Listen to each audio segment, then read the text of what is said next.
For me, it was always going to be about love. And that summer I walked into the eye of the storm. Her name was Charlotte, cousin of Kit Kat's handsome but nasty boyfriend Jimmy. And she was staying for 2 whole months. Tim, will you do my back? Absolutely. Very please. Is it in my hair? Yes. Tim, will you do my back? Sure, just give us a sec. Thank you. Oh, nice.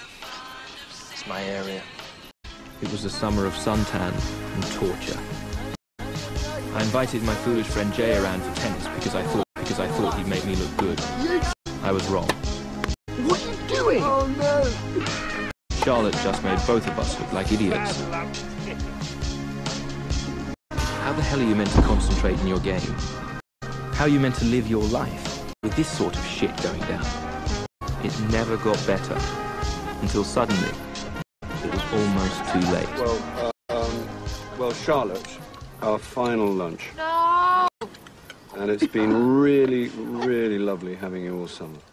Thank you. It has. It really has. Hasn't it, Desmond? Beg your pardon? Lovely having Charlotte here all summer, dear. Charlotte? Who's Charlotte? Come on, darling. Charlotte, sitting next to you. Oh, yes, of course. Are you? Of course. Charlotte. Lovely to meet you. Have you enjoyed having Charlotte here all summer, Tim? There goes August. I've introduced you to most things. Yeah, well, you did. You were much more sophisticated.